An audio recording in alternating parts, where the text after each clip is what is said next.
Hi there, this side Viren. Today we are discussing one more hackering problem. That is, the name of problem is function, and yeah, you can see the difficulty level is also easy. And if you are able to solve this question, so you will earn 10 points for this question also. And once you reach these points, and you become also 5 star at C++. So let us discuss what was the problem says. Yeah, the main motto of today's discussion is that how we can use the inbuilt function more effectively in our code and make our code shorter and shorter. So the discussion goes good.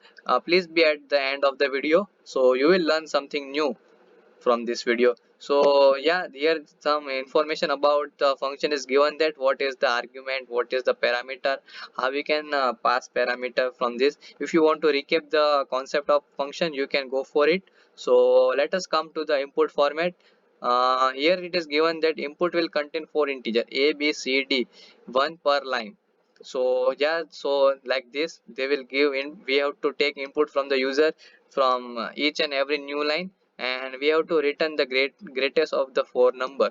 So you all are thinking that this problem is very easy. Yeah, it is easy, but our main motto is to how we can use the inbuilt function instead of the instead of writing the long code. So let us discuss how this will came. So firstly we are discussing the traditional method, that how we can do that. This was the first example, so let us try to discuss it. So in our traditional method, what we do, we just compare each and element with each other, and we print the maximum like this. First we compare 1 with 6.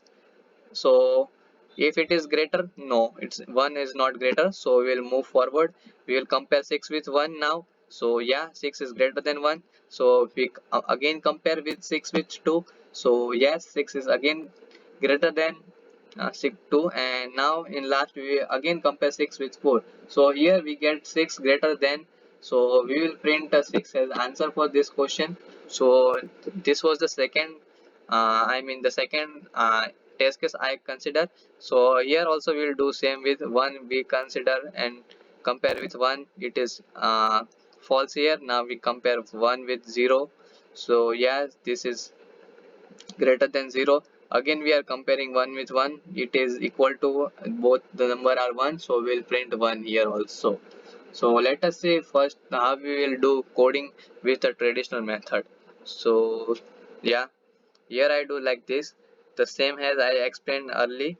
First we will compare that, if one is, if one we take a as 1, so 1 with b c d. If this all are true, we are using and. So if full are true, when individual become true, so it will print a like this. We will check for b also, and similarly we check for c also.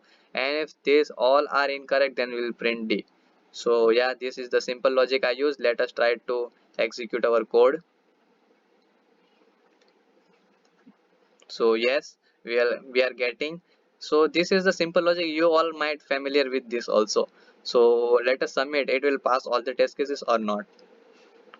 Yes, it will pass. So yes, it will pass all the test cases. Let us try to implement the inbuilt concept here. So yes, there is one, we have to return int, because here data type as function is int data type. So let me return. We use here max, the inbuilt function max a comma max b comma max c comma d. Yeah,